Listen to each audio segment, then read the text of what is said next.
I knew buying the rundown Victorian on Maple Street in Burlington, Vermont was going to be a project, but I never expected it would turn into a war with my homeowners association president before I even got the drywall up.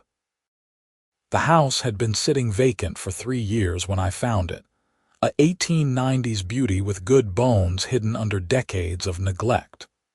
The wraparound porch was sagging, the paint was peeling in sheets, half the shutters were missing, and the front yard looked like a jungle.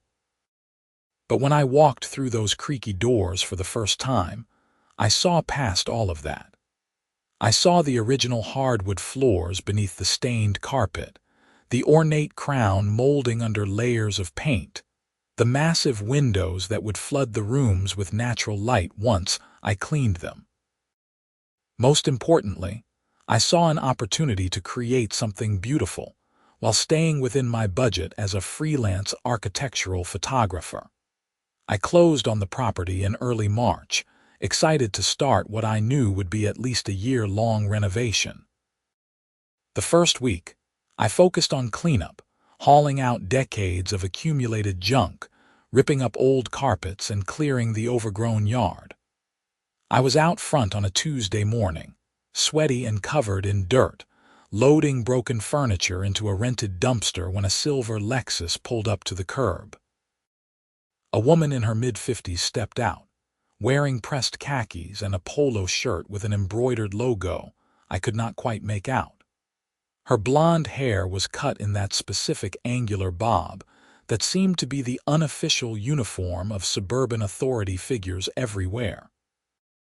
She had her phone out before her feet hit the pavement, snapping photos of my property. "Excuse me," I called out, wiping my hands on my jeans. "Can I help you?"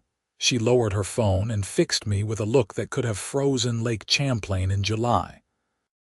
"I am Brenda Patterson, president of the Maple Street Homeowners Association, and you are Ryan Harper. I just bought this place." I gestured to the house behind me, trying for friendly. "I know it looks rough now, but I have big plans for the renovation." Brenda's lips pressed into a thin line. "Yes, well, that's what I need to discuss with you. This property is an absolute eyesore, Mr. Harper. It's bringing down property values for the entire street. Several neighbors have already complained." I blinked at her. "I've owned it for 6 days. And in those 6 days, it's done nothing but attract attention for all the wrong reasons. That dumpster is a code violation, by the way. HOA regulations state that all construction debris containers must be kept in the rear of the property, out of street view." I glanced at the dumpster, which was sitting in my driveway because, that is where dumpsters typically go. The company said this was the best spot to avoid damaging the yard while loading it. The HOA handbook is very clear on this matter. She pulled a thick binder from her car and began flipping through it with practiced efficiency. Section 12, subsection 4, paragraph 3. I'll be sending you a copy of the relevant regulations, along with a formal violation notice. You have 72 hours to relocate the dumpster or face a fine of $100 per day. My initial attempt at friendliness was rapidly evaporating. "Look, Mrs. Patterson, I understand there are rules, but I am actively trying to improve this property. Surely the HOA can appreciate that." "What I appreciate, Mr. Harper, is maintaining the standards that make Maple Street one of Burlington's most desirable addresses. Your property, in its current state, is working directly against those standards. I expect to see immediate improvements, starting with that dumpster situation." "Good day." She climbed back into her Lexus and drove off before I could respond. I stood there in my driveway, holding a piece of rotted wood, trying to process what had just happened. I had been so focused on the actual renovation work that I had not even looked at the HOA regulations. The previous owner had never mentioned them, and nothing had come up during closing that suggested they would be a problem. That evening, I dug through my closing documents and found the HOA paperwork buried near the bottom. The Maple Street Homeowners Association had been established in 2008, and the covenants included the standard stuff about lawn maintenance and exterior modifications. Nothing seemed too unreasonable at first glance. I made a mental note to call the dumpster company in the morning about repositioning, even though it would cost me extra and make the loading process significantly harder. The violation notice arrived by certified mail the next day, official, and typed on HOA letterhead. Along with the dumpster complaint, Brenda had added concerns about the general state of disrepair and demanded a detailed timeline for exterior improvements. She wanted the timeline submitted within 2 weeks. I spent that weekend working on demolition inside the house, ripping out water-damaged walls and pulling up subfloor in the kitchen where decades of leaks had rotted the wood. The work was physically exhausting but mentally satisfying. Every piece of damaged material I removed brought me one step closer to rebuilding it the right way. Monday morning, I got the dumpster moved to the backyard at a cost of $250, which ate into my carefully planned renovation budget. I figured that would satisfy Brenda and buy me some peace to focus on the actual work. I was wrong. Over the next month, the violation notices kept coming. My ladder was visible from the street, violation. I had paint cans on the front porch temporarily while I worked on the exterior trim, violation. The mailbox was leaning slightly, violation. A window on the second floor had a crack I had not gotten around to replacing yet, violation. Each notice came with increasingly threatening language about fines and potential liens against the property. I tried to handle it professionally. I responded to each notice explaining what I was working on and when I expected to address each issue. I even went to Brenda's house one evening to try to have a face-to-face conversation about reasonable timelines for a major renovation. She answered the door with the chain still on and told me all communication needed to go through official HOA channels, then shut the door in my face. The other neighbors were actually pretty supportive. The Johnsons on my left were a retired couple who brought me lemonade while I worked and told me they were excited to see the old Victorian brought back to life. Maria, the single mom across the street, said she had been hoping someone would fix up the place for years. Even old Mr. Chen, 2 doors down, who generally kept to himself, gave me a thumbs up one morning, but Brenda was relentless. She drove by my house multiple times a day, always slowing down to inspect my progress, often taking photos. I watched her through the windows, documenting every detail of my renovation process like she was building a legal case. By late April, I had made significant progress on the interior. The kitchen was down to studs, with new plumbing and electrical roughed in. I had repaired all the structural issues in the floors and walls, replaced the outdated electrical panel, and upgraded the plumbing throughout the house. It was the kind of work that did not show from the street but would make the house safe and functional for decades to come. The exterior, admittedly, still looked pretty rough. I was following the standard renovation approach of getting the guts of the house right before worrying about cosmetics. But every time I went outside, I could feel Brenda's disapproval radiating from somewhere down the street. The situation escalated in early May. I came home from a supply run to find a formal letter from the HOA's attorney. Brenda had convinced the board to pursue legal action if I did not complete the exterior renovations within 30 days. The letter cited numerous covenant violations and threatened daily fines of $500, plus the possibility of forcing a sale of the property to cover accumulated penalties. I sat in my gutted kitchen, reading that letter over and over, feeling the walls close in. I had already invested every penny I had into buying this place and starting the renovation.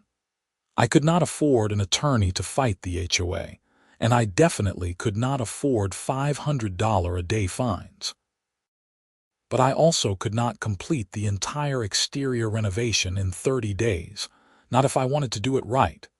That night, I barely slept. I lay on an air mattress in what would eventually be my bedroom, staring at the ceiling and running numbers in my head. If I cut corners, used cheaper materials, hired help I could not really afford, I might be able to slap together something presentable enough to get Brenda off my back. But it would compromise the quality I had been working toward, and I would still be broke at the end. The next morning, frustrated and exhausted, I did something I had not done since buying the place. I called my sister, Laura. Laura lived in Portland, Oregon, where she worked as an interior designer for a firm that specialized in historic renovations. She had thought I was crazy for buying a fixer-upper in Vermont, but she also understood the appeal better than anyone else in my family. "They cannot actually force you to sell," she said after I explained the situation. HOA powers are limited, especially on timeline issues during active renovation, but fighting them legally would cost you money you do not have. So what do? You document everything. Every conversation, every violation notice, every unreasonable demand. And you do the best renovation you can possibly do, Ryan. Make it so stunning that their complaints look petty and ridiculous. That's not exactly a legal strategy. No, but it's a practical one. HOAs have power, but they also have to answer to their communities. If you turn that house into something beautiful, the other homeowners will be on your side, not Brenda's. After we hung up, I sat down and made a plan. I had been approaching the renovation logically, inside out, structural before cosmetic. But Brenda did not care about my new electrical panel or my carefully repaired joists. She cared about what the neighbors could see from the street, so I would give her something to see. I shifted my priorities.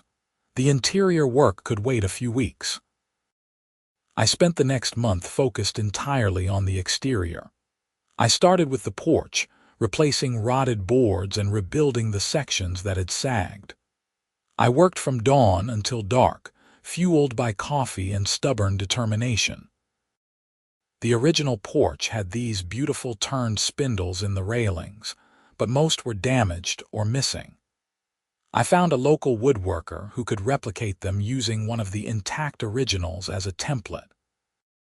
It cost more than buying generic replacements, but the result maintained the home's historic character. Next came the siding. The old clapboards were mostly intact, but decades of failed paint was peeling off in layers. I spent 2 solid weeks scraping and sanding, my arms aching by the end of each day. I repaired damaged boards where needed, using techniques appropriate to the home's age. I was not just slapping up vinyl siding and calling it done. I was restoring this house the right way. Choosing the paint colors took longer than the actual painting.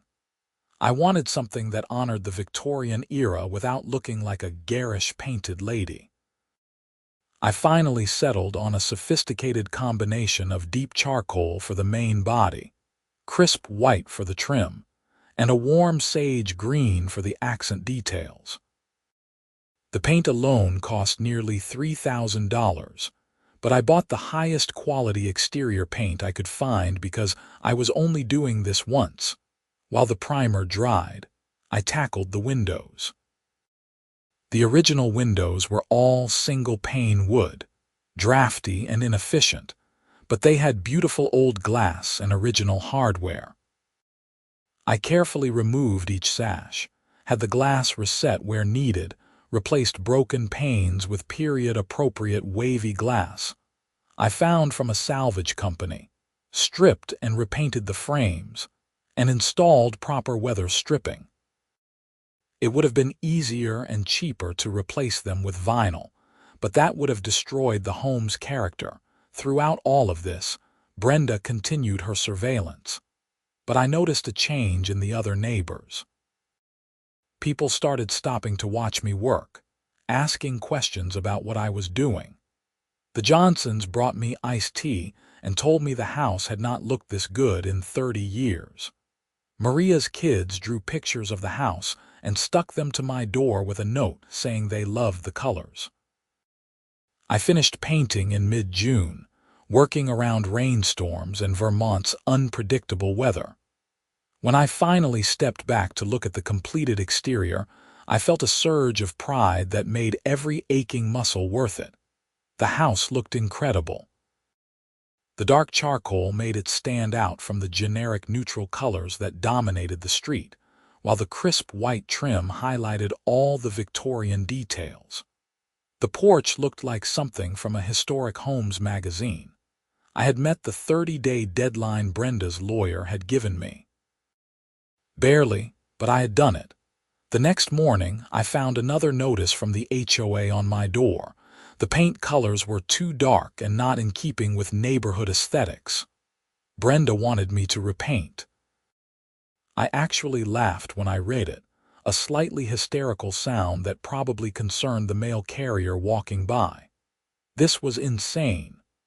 I had just spent 6 weeks and thousands of dollars doing exactly what she demanded, and now she was inventing new complaints.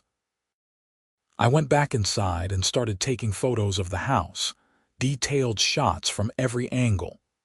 Then I documented every violation notice I had received, every letter, every demand. I organized it all into a folder on my computer with dates and notes about my responses. Laura's advice about documentation was starting to make sense, but I also decided I was done trying to appease Brenda. I had played by the rules, met her deadline, and done beautiful work. If she wanted to keep fighting, I would fight back, but I was not repainting. I sent a formal response to the HOA board, copying Brenda and the attorney. I outlined all the work I had completed, attached photos showing the dramatic improvement to the property, and cited specific sections of the HOA covenants that governed paint colors. Nowhere in the rules did it say colors had to be light or neutral. The only requirement was that they be harmonious with the neighborhood character, which was subjective enough to be meaningless. My Victorian color scheme was absolutely appropriate for a Victorian house. I also requested copies of all HOA board meeting minutes for the past year, which I had a right to as a homeowner. I wanted to see if Brenda had been targeting other people or if I was special. The response came from the HOA attorney 3 days later. They were putting the paint color issue under review pending board discussion, which I took to mean they realized they did not have a legal leg to stand on. The attorney also denied my request for meeting minutes, claiming they were internal board documents not available to general membership. That seemed wrong, but I did not know enough about HOA law to push back. Instead, I focused on getting back to the interior renovation, which had been neglected for over a month while I dealt with exterior drama. The kitchen became my obsession. The room had been a disaster of mismatched cabinets, old linoleum, and appliances from the 1970s. I gutted it completely, then rebuilt it with a design that mixed period-appropriate details with modern functionality. I installed custom cabinets that matched the home's Victorian style, with glass-fronted uppers and beadboard backing. The countertops were butcher block, warm and practical. I found a vintage-inspired gas range that looked like something from the 1890s, but had all modern features. The original brick chimney ran through the kitchen, and instead of hiding it, I exposed and repointed the brick, making it a focal point. Every decision was intentional, every detail considered. This was not just a renovation anymore. It was becoming something I could barely articulate, a need to prove that I could create something exceptional despite Brenda's constant interference. In July, something unexpected happened. I was installing the kitchen backsplash, carefully setting handmade subway tiles when my phone rang from an unknown number. "Is this Ryan Harper?" a woman's voice asked, speaking. "Hi, Ryan. My name is Jennifer Morrison, and I'm a features editor for New England Home magazine. I was driving through Burlington last week and saw your house. It's absolutely stunning. I did some asking around and heard you're doing all the renovation work yourself." I nearly dropped the tile I was holding. Yeah, I am, thank you. I'd love to do a story about the renovation, if you'd be interested. We have a regular feature called Historic Revivals that showcases restoration projects across New England. Your Victorian would be perfect." My mind was racing. The inside is still pretty torn up. I'm maybe halfway done with the full renovation. Even better. We love showing the process, the before and after. Would you be open to me coming by to discuss it? No commitment, just a conversation. We set up a meeting for the following week. After I hung up, I just stood there in my half-finished kitchen, trying to process what had happened. A magazine wanted to feature my house. My house that Brenda Patterson had called an eyesore barely 4 months ago. Jennifer came by on a Wednesday afternoon, an energetic woman in her 30s with a camera bag slung over her shoulder. She walked through the house, taking notes and photos, asking questions about my process and choices. She was particularly impressed by the kitchen's mix of historic style and modern function, and she loved the exposed brick chimney. "This is exactly the kind of project our readers love," she said, photographing the original woodwork in the living room. "There's such care and authenticity in what you are doing. A lot of renovations either go too modern and lose all the character, or they try so hard to be period accurate that the house is not livable. You're finding that balance." "That's been my goal from the beginning," I said. "These old houses were built with incredible craftsmanship. They deserve to be preserved, but they also need to work for how people actually live now." We talked for over 2 hours. Jennifer explained that if they featured the house, they would send a professional photographer once the renovation was complete. The article would run in their print magazine and on their website, with links to my social media if I wanted to include them. It could potentially lead to other media coverage. "I have to be honest about something," I said as Jennifer was packing up her camera. "The HOA president has been making this renovation incredibly difficult. She's called the house an eyesore, threatened legal action, sent constant violation notices. If you feature this house, that might create some local conflict." Jennifer smiled. "Ryan, conflict makes for a better story. And honestly, if an HOA president called this house an eyesore, that says more about her than it does about your work. I'll be in touch." After she left, I felt energized in a way I had not since buying the house. Validation from a professional magazine was not why I was doing this renovation, but it definitely helped counter months of Brenda's criticism. I threw myself back into the work with renewed focus. I refinished all the original hardwood floors, sanding away decades of damage to reveal the beautiful oak underneath. I restored the ornate plaster medallions around the ceiling fixtures. I carefully stripped layers of paint from the pocket doors between the living and dining rooms, bringing back their original wood grain. Every room got the same attention to detail, the same commitment to doing things right. By August, I was working on the second-floor bathrooms. The house had originally had just one small bathroom, added sometime in the 1920s, with a second, even smaller one shoehorned into a closet in the 1960s. I reconfigured the layout to create 2 properly sized bathrooms while preserving as much of the original floor plan as possible. The main bathroom got a clawfoot tub I found at an architectural salvage yard, refinished to gleaming white. I installed period-appropriate hex tile floors and subway tile surrounds. The fixtures were reproduction pieces that matched the home's era but had modern water efficiency. The work was going well, but the situation with Brenda was escalating in weird ways. I started noticing that my trash bins were being inspected. I would put them out on collection day, and before the truck arrived, someone had gone through them and scattered the contents across my yard. It happened 3 weeks in a row. The third time, Mr. Chen from down the street called me early in the morning. "Ryan, I saw Brenda going through your trash bins about 20 minutes ago," he said. "She was taking photos of something. I thought you should know." "You are kidding me." "I wish I was. This has gotten ridiculous. She's obsessed with your house." I went outside to find my construction debris trash bags torn open, wood scraps and drywall chunks scattered everywhere. I spent an hour cleaning it up before work, fuming the entire time. That afternoon, I got another letter from the HOA attorney. Brenda was claiming I was violating municipal waste disposal regulations by throwing away construction debris in residential trash collection. She had photos as evidence.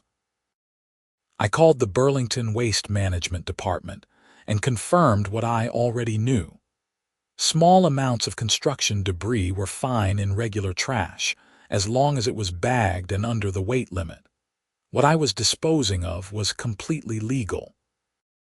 I documented this in writing and sent it back to the HOA attorney, along with a note pointing out that going through someone's trash could be considered harassment. The trash inspection stopped, but Brenda found other ways to make her presence known. She filed a noise complaint claiming I was using power tools before the allowed hours, even though I never started work before 8 in the morning, and the noise ordinance did not start until 7. She complained to the city that I did not have proper permits, forcing an inspector to come out and verify that I did, in fact, have all the required permits properly posted. Every complaint was baseless, but each one took time and energy to deal with. I was spending hours every week documenting and responding to HOA issues instead of focusing on renovation work. It was exhausting and infuriating. In September, Jennifer from New England Home called me back. "Ryan, I've been reviewing the photos and my notes, and I've talked with our editorial team. We definitely want to feature your house, but I have an even bigger opportunity for you. Our parent company publishes several regional magazines across the country. We're planning a special cross-publication feature on historic home renovations for this winter. If you're willing, we'd like to include your Victorian. It would run in magazines in 5 different regions, significantly more exposure." My hands were shaking slightly as I held the phone. "Are you serious?" "Completely. Your renovation is exceptional, Ryan. The quality of the work, the attention to historic detail, the way you're documenting the process, it all makes for a compelling story. Plus, if I'm being honest, the HOA angle adds a human interest element. The stubborn renovator who creates something beautiful despite interference from petty bureaucracy. People love that narrative. When would you need the house finished?" "We'd want to shoot in November. Run the feature in January and February issues. Think you can be done by then?" I mentally calculated everything still on my list. It would be tight, but possible if I stayed focused. "Yeah, I can do it." "Fantastic. I'll send over the paperwork and details. This is really exciting, Ryan. Your house is going to inspire people all over the country." After that call, I made a detailed timeline of everything I needed to complete. Finish the bathrooms, complete the bedroom restoration, refinish the staircase, restore the dining room built-in cabinets, complete the landscaping, and about 50 other smaller tasks. I had roughly 10 weeks. It was going to take every spare moment I had. I started working even longer days, often late into the evening. The Johnsons got worried and invited me over for dinner one night, insisting I needed to eat something besides takeout and energy bars. Over Maria's incredible home-cooked lasagna, I told them about the magazine feature. "That's wonderful," Mrs. Johnson said. "We've been watching what you're doing with that house, and it's been remarkable. The neighborhood is lucky to have someone who cares so much." "Has Brenda been bothering you lately?" Mr. Johnson asked. "Constantly. But at least her complaints have stopped having any teeth. I think even the HOA attorney is getting tired of her baseless accusations." "She came by here last month," Mrs. Johnson said. "Wanted us to sign a petition to force you to halt work on the house. We refused, obviously. I think she tried the same thing with several other neighbors. No one signed it. That made me feel better than it probably should have." Knowing the actual neighbors supported what I was doing mattered more than I had realized. October was a blur of work. I refinished the grand staircase that ran up the center of the house, stripping away carpet and old varnish to reveal the original oak treads and risers. The newel post and balusters were hand-carved, a level of craftsmanship you rarely see anymore. I carefully restored each piece, replacing only the few that were beyond repair with custom replicas. The bedrooms came together beautifully. I kept them simple, focusing on restoring the original features like the window casings, door hardware, and plaster crown molding. I rewired everything with modern electrical, but installed period-appropriate fixtures that looked like gas conversions. The master bedroom got a reading nook in the turret, with custom cushions and built-in bookshelves. The dining room had these incredible built-in cabinets flanking the fireplace, buried under layers of paint. I spent days carefully stripping them with chemical remover and hand tools, revealing the original cherry wood underneath. Once refinished, they were absolutely stunning, with leaded glass doors and carved details. By early November, the house was maybe 90% done. I still had some landscaping work to complete, final paint touch-ups, and a dozen little details that needed attention, but it was starting to feel real. This was actually coming together, and then Brenda made her biggest move yet. I came home on a Tuesday to find an official notice posted on my door. The HOA had filed a formal violation and was scheduling a hearing to determine if my property was in breach of the covenants. The hearing was set for the following week, and the potential penalties included everything from significant fines to forcing me to sell the property. This was different from the previous threats. This was an actual legal process with the HOA board, which meant even if most members were reasonable, Brenda could potentially sway them. I needed help. I called the only attorney I knew, a law school friend named Marcus who practiced in Boston. He did not specialize in HOA law, but he knew enough to give me advice. "They need to prove material breach of the covenants," Marcus explained. "From what you are describing, you've actually improved the property dramatically. But HOA hearings can be unpredictable because the board has a lot of discretion.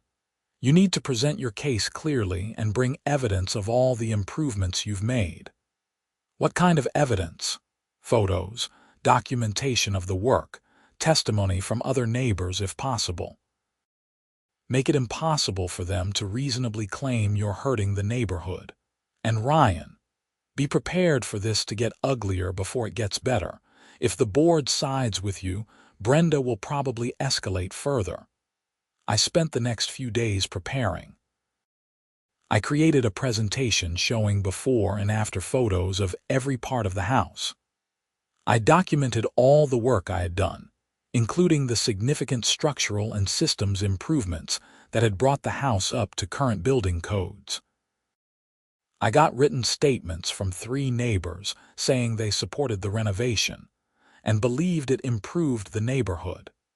The hearing was held at the community center on Maple Street, in a conference room that smelled like old coffee and air freshener. The HOA board consisted of 5 members, Brenda as president and 4 others I had never met. About a dozen other neighborhood residents showed up, which I took as a good sign. They would not have come if they did not care about the outcome. Brenda started by presenting her case. She had printed copies of all the violation notices she had sent me, along with photos of the house during various stages of renovation when it looked its worst. She described the property as a blight on the neighborhood and claimed my renovation was inappropriate for the area's character. Mr. Harper purchased what was admittedly a problem property, Brenda said, addressing the board. But rather than quickly restoring it to acceptable standards, he has dragged out a renovation for 9 months, during which time the property has been an eyesore and a nuisance. His paint choices are too dark and dramatic. His approach to renovation has been disruptive and inconsiderate of his neighbors. The HOA exists to maintain property values and neighborhood standards, and this property threatens both. When it was my turn to present, I stood up with my folder of documentation and took a breath. "I've lived on Maple Street for 9 months," I said.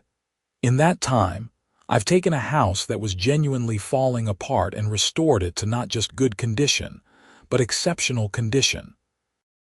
I've preserved original features that could have easily been destroyed. I've upgraded all the systems to modern safety standards. I've done everything by the book, with proper permits, professional inspections, and careful attention to the home's historic character." I pulled up my presentation on my laptop, projecting it onto the conference room screen. The before photos showed the house as I had found it: peeling paint, sagging porch, overgrown yard, broken windows. The after photos showed the transformation. The board members leaned forward in their seats. "This renovation has been done right," I continued. "Not fast, but right. Victorian houses require specialized techniques and materials if you want to preserve them. I could have slapped vinyl siding over the old clapboards and called it done in a month. Instead, I spent weeks properly repairing and painting the original siding. The result is a house that honors its history while functioning perfectly for modern life. I showed them the kitchen, the restored woodwork, the refinished floors. I showed them the new electrical panel, the updated plumbing, the repaired foundation. I showed them the painstaking work on the porch, the windows, the landscaping. As for the paint colors," I said, pulling up a photo of the exterior, "they're appropriate for a Victorian house in this era. Dark colors were common, and they actually make the architectural details stand out better than light colors would. Nothing in the HOA covenants prohibits this color palette." I handed out the written statements from neighbors. Mrs. Johnson had written a particularly eloquent letter describing how the renovation had improved the entire street's appearance. Maria had included photos her kids had drawn of the house, calling it the prettiest on the block. When I finished, the board asked a few questions, mostly about timelines and specific work. Then they asked Brenda if she wanted to respond. "Those photos don't show the months of construction debris and chaos," Brenda said. "They don't capture the noise, the disruption, the constant flow of delivery trucks. Yes, the house looks better now than it did when it was abandoned, but that's a low bar. The real question is whether this renovation aligns with our neighborhood standards and Mr. Harper's attitude toward HOA authority." "What attitude would that be?" asked one of the board members, a man in his 40s named David. "He has fought me at every turn. Every suggestion I've made, every regulation I've tried to enforce, he's pushed back. The HOA exists to maintain order and standards, but that only works if homeowners respect the process." "Mrs. Patterson," I said, trying to keep my voice level, "I've responded to every single violation notice you've sent.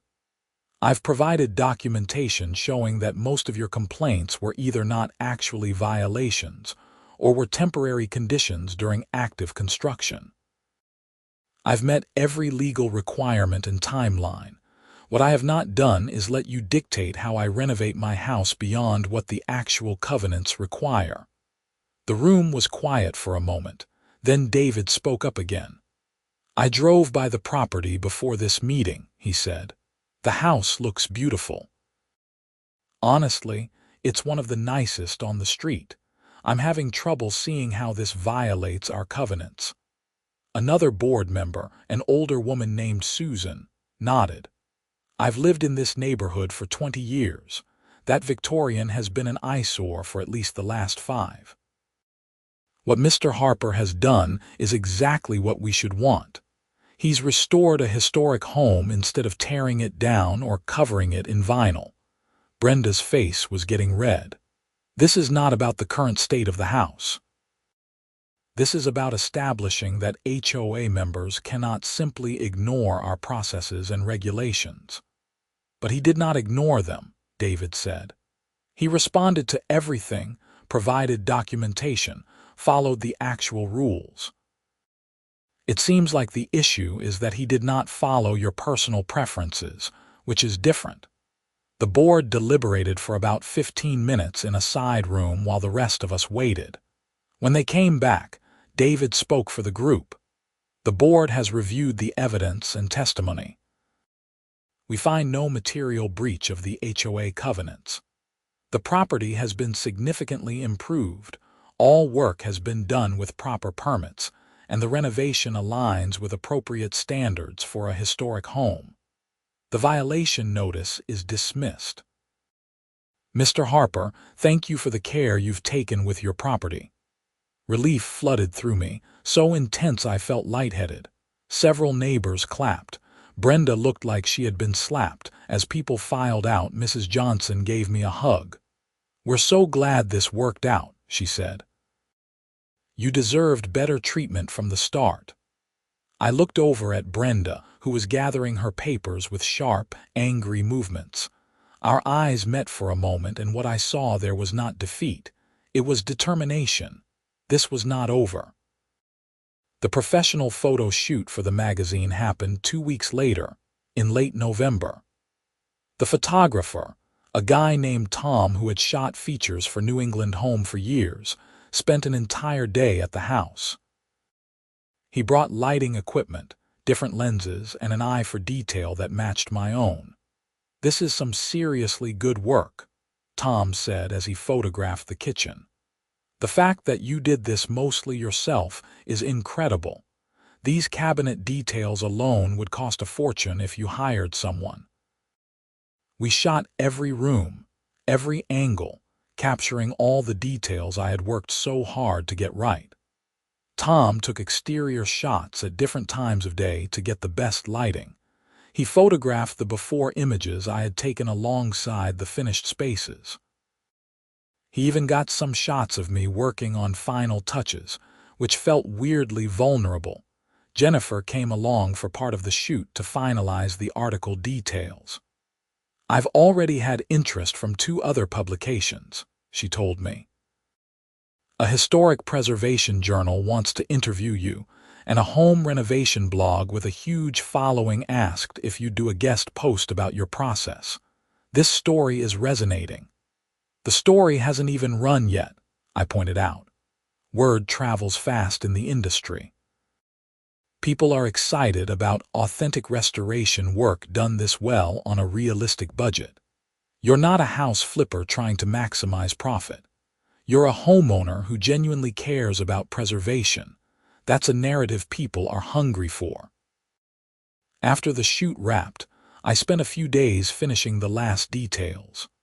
The house was essentially done, and it was better than I had imagined back in March when I first walked through the door.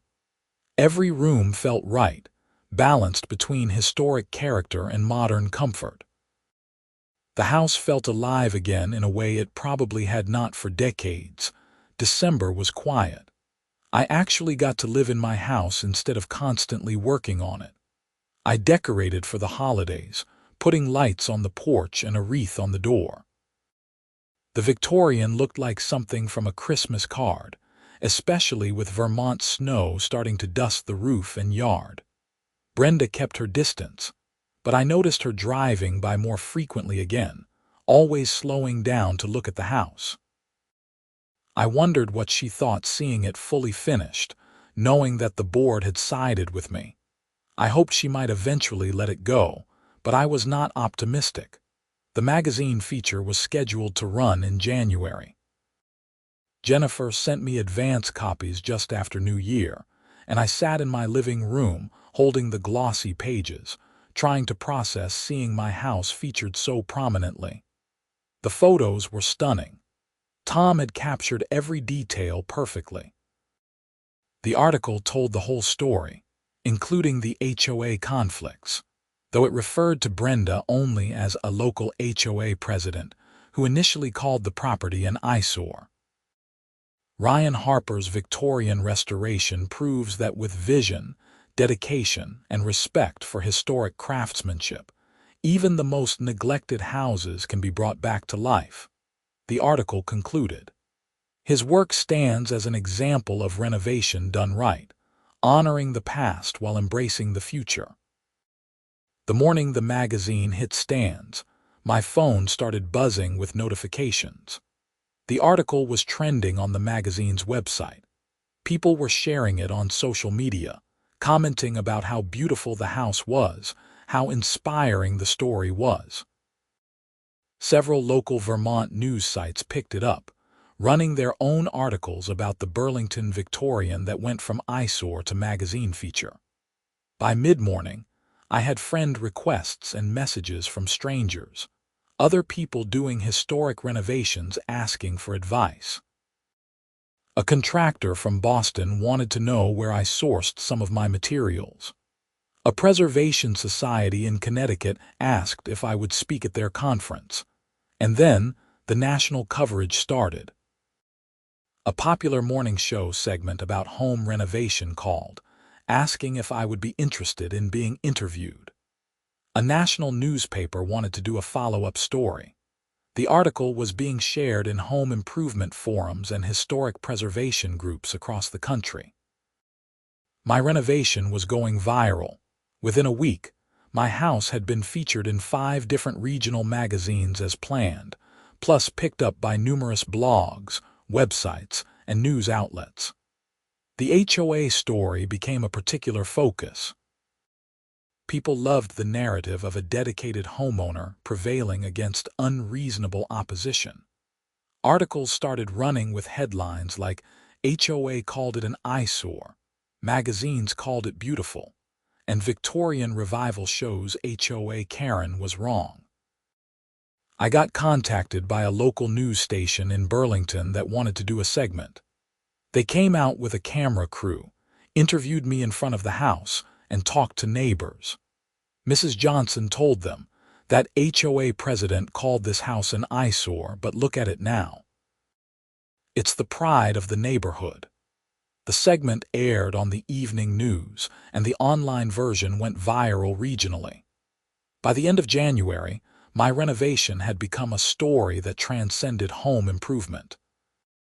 It was about standing up to unreasonable authority, about doing quality work despite obstacles, about proving critics wrong through excellence. And Brenda was not happy about any of it. I got a letter from her in early February, sent directly to me instead of through HOA channels. It was handwritten, which somehow made it more unsettling. You've embarrassed this HOA and this neighborhood with your media circus, she wrote. Your arrogance and your need for attention have made us all look bad. This is not over. You may have won one board hearing, but there are other ways to enforce standards and maintain order." The letter felt like a threat, vague enough to not be actionable but clear enough to be concerning. I documented it, adding it to my growing file of Brenda-related correspondence, and tried to move on with my life. But Brenda had not been idle during my moment of media success. I found out later that she had spent January trying to rally support for changing the HOA bylaws to give the president more unilateral power over violations. She had been pushing for amendments that would allow her to levy fines without board approval and to fast-track forced sales for properties she deemed problematic. Most of the board members were not interested, but Brenda was persistent. She called special meetings, sent emails to all HOA members trying to drum up support, and framed it as protecting property values from negligent homeowners. David, the board member who had spoken up at my hearing, called me in mid-February to give me a heads up. "Brenda is trying to rewrite the rules so she can come after you again," he said. "She's obsessed with your house and the fact that you got national attention. I think she sees it as a personal failure on her part. Can she actually change the bylaws?" She'd need a majority vote from the full HOA membership, not just the board. But she's good at politics, Ryan. She's been in charge here for 6 years, and she knows how to work people. You should come to the next general meeting and make sure other members understand what she's trying to do. The general HOA meeting was scheduled for late February. I showed up prepared to defend myself again, but I found a surprising number of allies. It turned out that Brenda's aggressive tactics had not been limited to me. Over the years, she had targeted numerous homeowners for various minor violations, always with the same inflexible approach.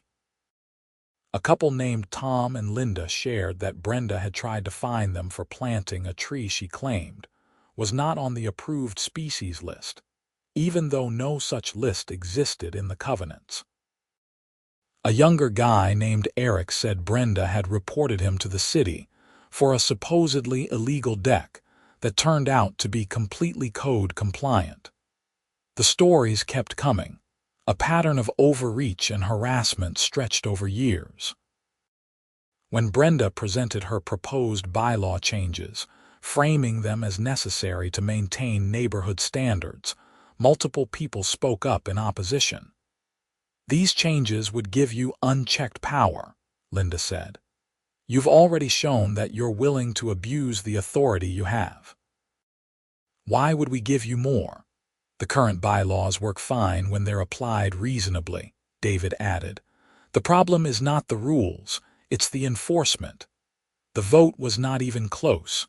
Brenda's proposed changes were rejected by a wide margin. But more than that, several members called for a vote of no confidence in her leadership. By the end of a very long meeting, Brenda had been removed as HOA president. David was elected to replace her. I watched Brenda leave that meeting, her face a mask of fury and humiliation. Part of me felt bad for her, but mostly I felt relief that this nightmare might finally be over. I was wrong about it being over, but not in the way I expected. 2 weeks after losing her position, Brenda did something that crossed a line from petty harassment into actual crime. I woke up one morning in early March, almost exactly 1 year after buying the house, to find that someone had spray-painted Eyesore across my front porch in red paint. They had also dumped a bag of garbage across my front lawn and smashed 2 of my porch lights.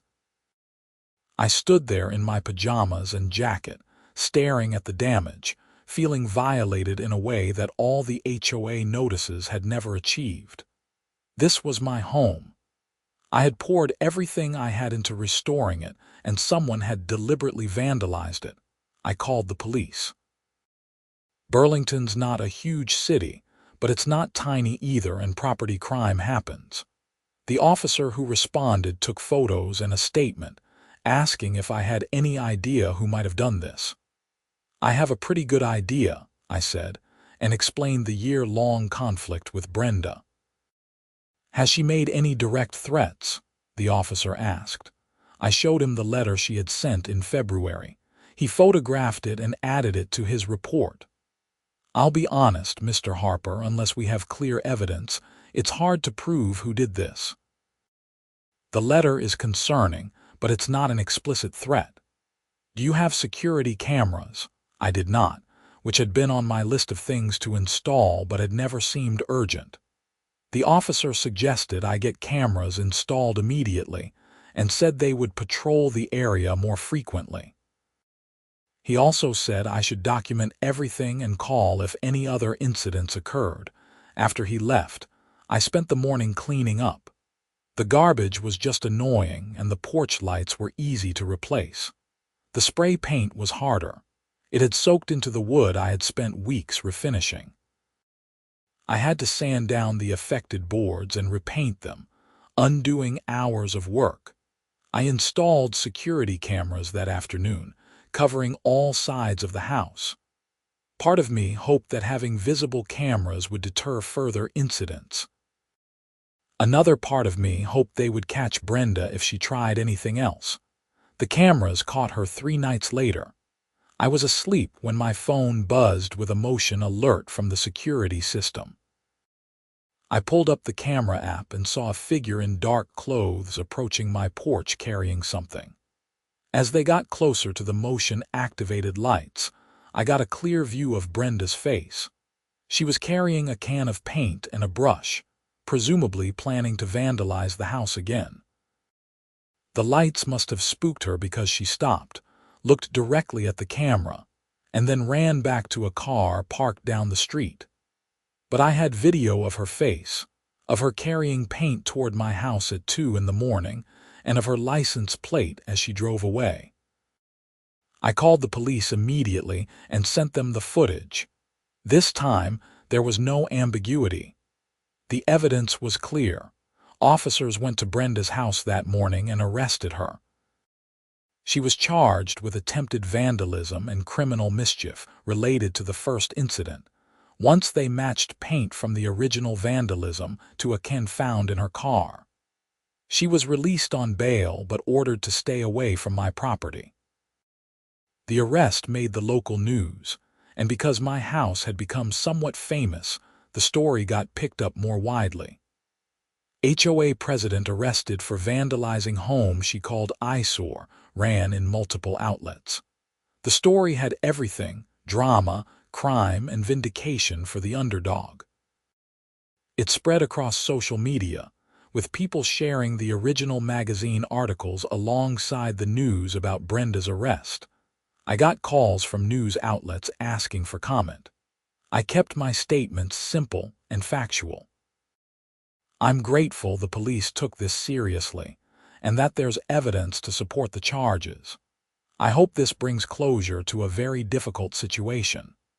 Brenda's attorney tried to plead it down, but the evidence was too clear, and the case had too much public attention. In April, she pleaded guilty to misdemeanor vandalism and was sentenced to probation, community service, a restraining order keeping her away from my property, and restitution for the damages. She also had to resign from any HOA activities and sell her house on Maple Street. The neighborhood held a small gathering at the Johnsons' house after the sentencing. Not quite a celebration, but definitely a sense of relief that the situation was finally resolved. David, now firmly established as the new HOA president, raised his glass and said, "To Ryan, for having the patience and perseverance to do things right despite everything thrown at him. And to all of you for being actual good neighbors," I replied. This could have gone very differently without your support. In May, I got contacted by a publisher who wanted to know if I would be interested in writing a book about the renovation experience. The story has legs, the editor told me. People are fascinated by the process, by the historic preservation angle, and by the HOA conflict. A detailed account with photos and practical advice could do really well. I thought about it for a few days before agreeing. Writing about the experience would be cathartic, and if it helped other people dealing with similar situations, that seemed worthwhile. The book project took several months, working with the editor to structure the narrative and select photos. We included detailed before and after shots, technical information about restoration techniques, budgeting advice, and yes, the full story of dealing with Brenda and the HOA. The publisher scheduled it for release the following spring. Meanwhile, my actual life continued. The house that had been a constant source of stress and work for over a year was now just my home. I lived in it, enjoyed it, and occasionally did small projects to maintain it. I started taking on freelance architectural photography work again, which I had largely put on hold during the renovation. My portfolio, supplemented by the professional shots of my own house, helped me book better clients and projects. The neighborhood changed too. With Brenda gone and David running the HOA with a much lighter touch, the atmosphere on Maple Street relaxed. Other homeowners started tackling their own improvement projects, inspired by what I had done. The couple 2 houses down started restoring their original windows. Maria painted her house a cheerful yellow that Brenda never would have approved of. The street started feeling more like a community and less like a place where everyone was afraid of getting violation notices. My house continued to get attention throughout the year. A historic preservation organization featured it in their annual tour of restored homes. A university architecture program brought students to study the renovation as an example of appropriate restoration techniques. I gave talks to local groups about the process and the importance of preserving historic housing stock. The book came out in March, 2 years after I had first bought the house. It was surreal seeing my story in print, holding the physical book with my name on the cover and photos of my house throughout. The publisher arranged a small book tour, readings at bookstores and libraries in New England, where I talked about the renovation and answered questions. People's questions often focused on dealing with HOAs and how to stand up to unreasonable demands. My advice was always the same. Document everything, know your actual rights according to the covenants, and do excellent work that speaks for itself. You can't control how other people act, I would say, but you can control the quality of what you do. Make it so good that their criticisms look petty. The book did well enough that the publisher wanted to talk about a second book, focused specifically on Victorian restoration techniques. By the time I had owned the house for 3 years, I had somehow become a minor public figure in the historic preservation and renovation world, all because I bought a rundown Victorian and refused to let an unreasonable HOA president bully me into doing substandard work. Looking back on everything that happened, the strangest part is that Brenda was technically right about one thing at the very beginning. The house was an eyesore when I bought it. It was falling apart, ugly, and dragging down the neighborhood. Where she was catastrophically wrong was in her approach to fixing it. She wanted quick cosmetic changes that would hide the problems without addressing them. She wanted conformity and control more than quality or authenticity. What she could not understand was that real restoration takes time. It requires patience, skill, and respect for the original craftsmanship. You cannot rush it without compromising the results. The house needed someone willing to do the work right, even when it was hard, even when it took longer than expected, even when some HOA president was making every day more difficult than it needed to be. In the end, that house went from being condemned in spirit to being celebrated nationally. It went from eyesore to inspiration. And I went from being a guy with a rundown fixer-upper to someone who proved that standing up for quality and authenticity matters, even when the people in power think they know better. The Victorian still stands on Maple Street, dark charcoal with white trim and sage green accents, its wraparound porch solid and welcoming. People still slow down driving past it, but now they are admiring it instead of judging it. Tourists occasionally stop to take photos after reading about it online. Architecture students sketch its details. On quiet evenings, I sit on that porch that I rebuilt board by board, drinking coffee and watching the neighborhood go by. The house creaks and settles the way old houses do, familiar sounds that feel like home. Sometimes I think about that first day, standing in the wreck of what would become my home, seeing potential where everyone else saw problems. Brenda called it an eyesore, but she was looking at a moment in time, not the possibility of what it could become. The magazines saw what she could not, the care and craftsmanship that transforms abandoned spaces into something worth celebrating. The difference between those perspectives sums up everything I learned from this experience. You can enforce rules and maintain standards, but if you do not understand the difference between genuine quality and superficial conformity, you will make bad decisions. You will call beautiful things ugly because they do not match your limited vision of what acceptable looks like. You will drive away the very people who could improve your community because their methods do not align with your timeline. I never wanted to be at war with my HOA.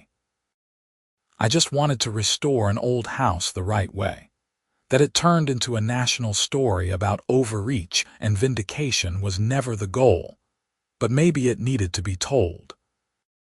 Maybe other people dealing with similar situations needed to see that standing your ground and doing quality work can prevail, even when it feels like the whole system is against you. The house is my legacy now, in a way I never expected.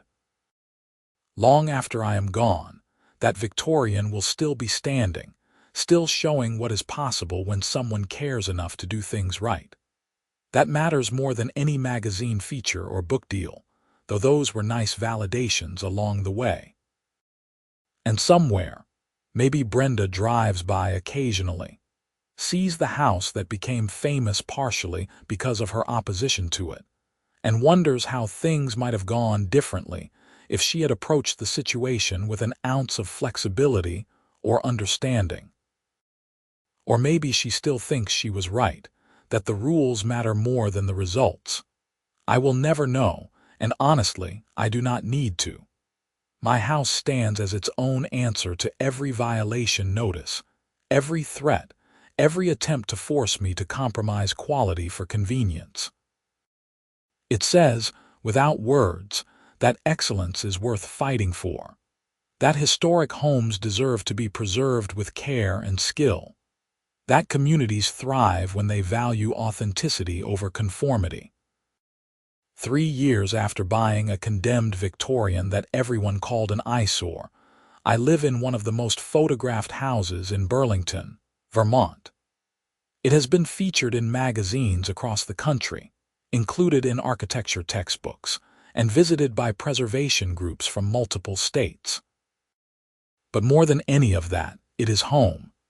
It is the place I rebuilt with my own hands, where every room tells a story of patience and craftsmanship, where every detail reflects a commitment to doing things right.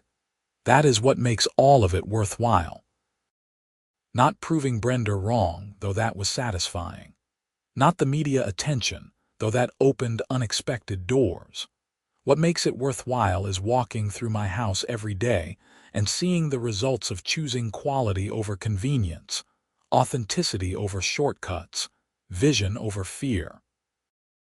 The house taught me that the hard way is often the right way, that standing up for what you believe in matters, and that sometimes the people who seem to have all the power are really just scared of anything that challenges their narrow view of how things should be.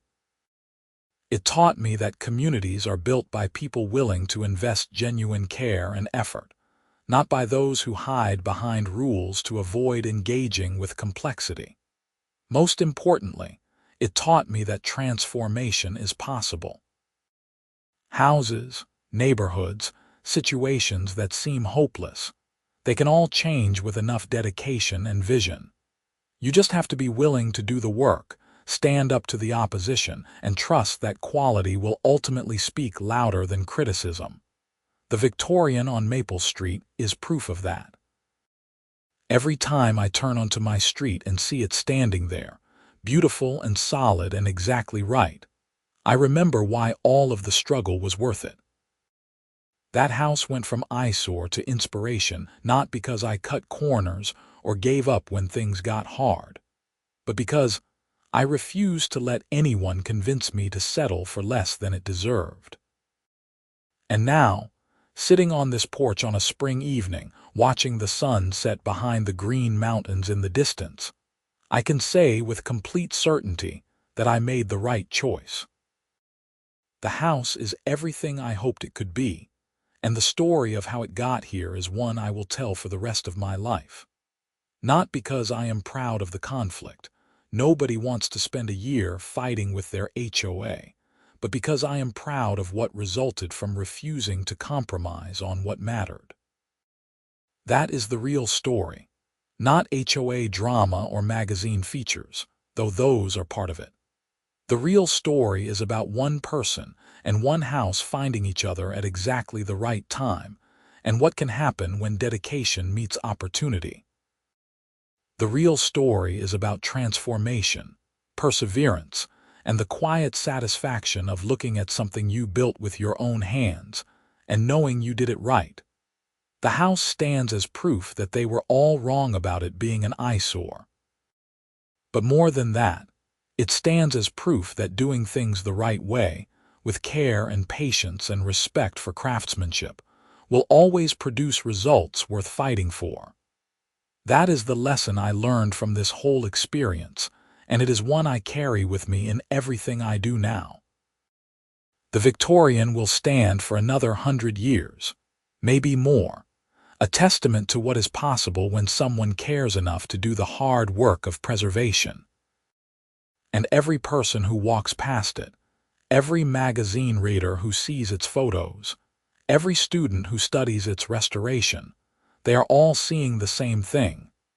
Proof that beauty, quality, and authenticity can prevail, even when the obstacles seem insurmountable. That is worth more than any validation, any recognition, any measure of success I could have imagined when I first bought that rundown house and started this whole journey. The house itself is the victory. Everything else is just confirmation of what I already knew. That house was never an eyesore. It was a masterpiece waiting to be revealed, and I am grateful I got to be the one to bring it back to life.